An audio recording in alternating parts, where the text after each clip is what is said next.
G'day everyone, Matt from Panda Garage here today. A little bit of chaos going on, there's a bit of radio action in the background, but I'm doing a bit of an impromptu video here because we need to actually replace the rear brakes on the Jeep. Now, I've replaced the front ones before, but the rear brakes were actually wrong at the time. They actually had the wrong pad, and we've only found out recently that the Jeeps actually came out with two different rear rotors. So the 2.4 litre had a bigger set of brake pads than the 2 litre.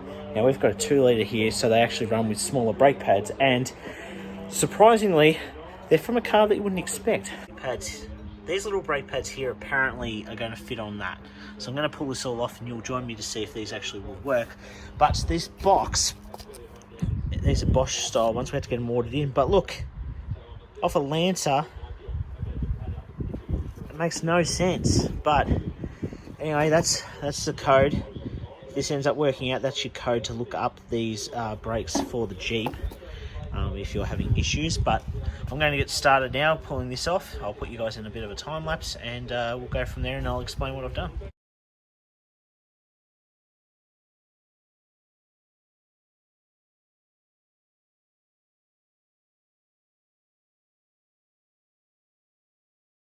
Okay, it's been a little bit of break. We just had a friend of ours come over, so just talking. But these are our brake pads. They're pretty much garbage. Wearing a bit unevenly as well.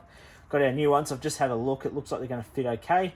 What I'm going to do now is I'm going to put a little bit of this brake squeal on here, on the edges. I've already pushed back the caliper. I just pushed it by hand. If you don't have one of the little tools, you can either use a G-clamp, or what I do is I put the old brake pad and push on either side. Disperses the weight pretty evenly and gets the brake caliper done.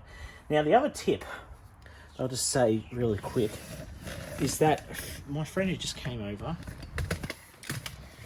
and he was telling me something that I've actually been doing wrong this whole time. He says what you do is connect your little bottle of that you empty your brake fluid in normally, connect it directly to this, and as you're pushing back, have it loosened off, let it all drain into the bottle.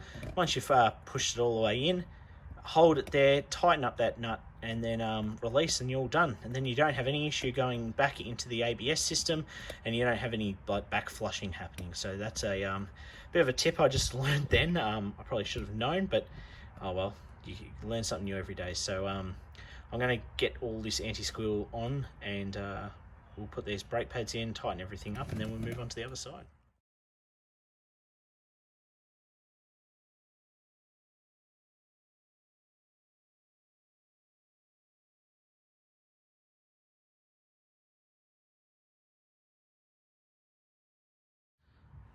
Alright, that's all done. It's looking really good. Wheels on. We're going to get stuck into the other side now. So I thought I'd better mention what we've been using. So to get your wheels off on a Jeep Compass, you just use a 19mm socket. To get the actual bolt off the caliper, it's a 14mm. That's what I've been using. That's what seems to work. And then just a little spanner, or shifter I should say, just to loosen off your bleed nipple. So I'm going to undo this now, and then we're going to put some new brake pads in.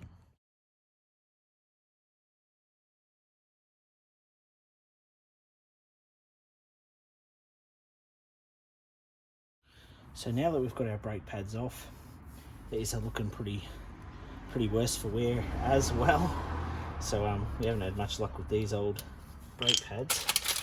But what we're going to do now, so we're actually going to make sure get all this sorted out first. Oh no. How they gone?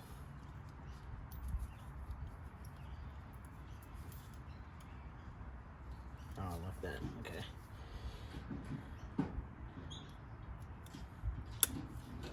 Yeah. So what I'm going to do now, so I'm going to loosen off this bleed nipple. It's just on the rear here. Just turn it slightly. Don't want to turn it too much. The pressure will push through. So what I do is I grab one of these spare, or the used brake pad, and you won't see it just yet, but the fluid is moving. a little bit awkward.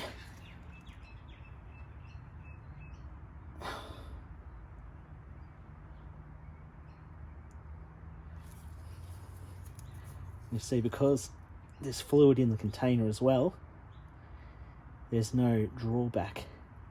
So when I release, it doesn't move back as much as if, say, you had a hose or something like that. So that's all back. We just need to put our little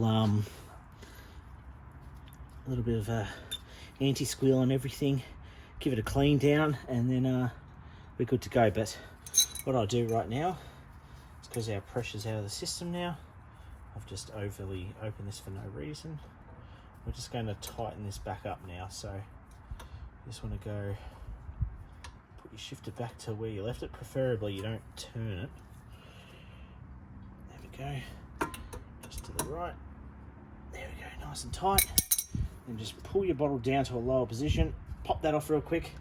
There should be minimum spillage. So I'm gonna put you guys back into time lapse, and you're gonna watch me put all this back together.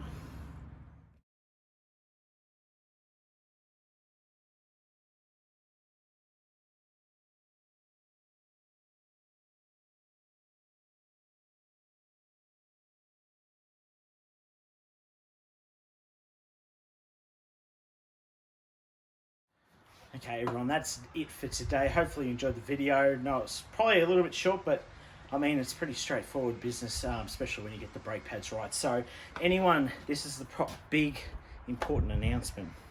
If anyone has a 2-litre Jeep Compass, this is the combination you need. I'll read it out. It is BP8754 or DB1686. Now it will say a Mitsubishi Lancer 03 to 08, but these perfectly fit the Jeep Compass. The other size, the brake pads for the 2.4 litre Jeep Compass. These are the brake pads you'll get. So they're DB1464, and they're the biggest size. So these brake pads are a lot bigger in comparison. A bit more bulky. It might be also for the 4-wheel drive system, not too sure. But thank you all so much for watching. Remember to check us out on Instagram and Facebook, the Panda Garage. If you've got any questions at all, leave them down below. Hopefully you enjoyed the video. Hopefully you learned something from it if you needed helping in the first place. So until next time, guys, my name's Matt. It's been Panda Garage. I'll see you all next time.